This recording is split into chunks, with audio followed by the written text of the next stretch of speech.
Hello, welcome in Daily Newspaper Editorials Idea Program. Now headline Peace Imperatives The Hindu. Now headline in detail.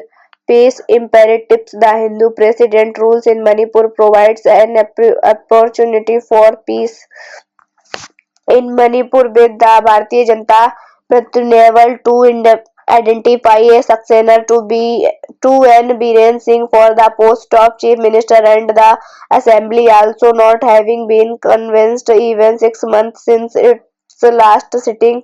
President's rule was imposed in the state with the Assembly under suspended animation since mid-2023. In any case, a number of center forces have been deployed with the Union Home Ministry in control over law and order even as the strife that began as a ethnic conflagration in May 2023 has slow no signs of easing, with President's rule being declared even if it was for expedient reasons and so cast in an ability of the BJP and its allies in government to overcome the ethnic difference within the legislature and in the polity. The union government now has no opportunity to ease the tensions. It can also work on pressing issues such as the pressing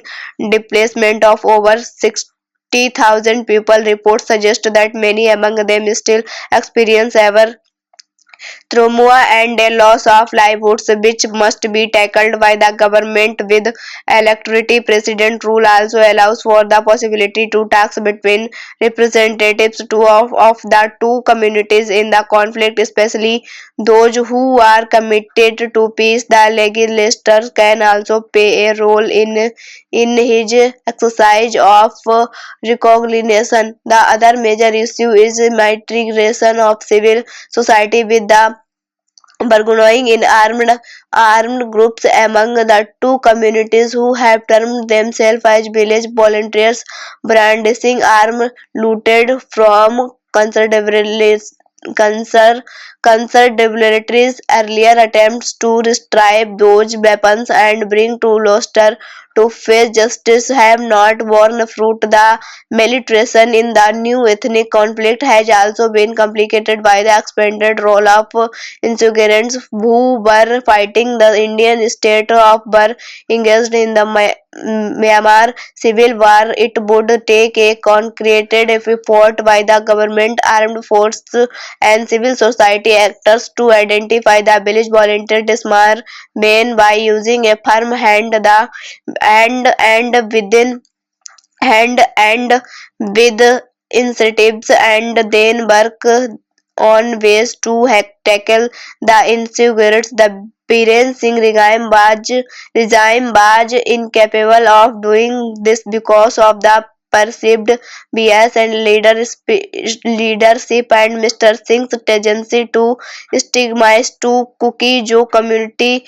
as a whole, leading to complete distrust. Effort must be taken to distance the government from the colored legacy, and the Home Ministry should work on a fair footing to restore peace. Ideally, assembly elections would have been necessary immediately, considering the deep ethnic divisions within the legislature and its followers. But first, it is imperative to extinguish the climate of fear and reprehension from violent groups and restore the rules of law before election. Thank you.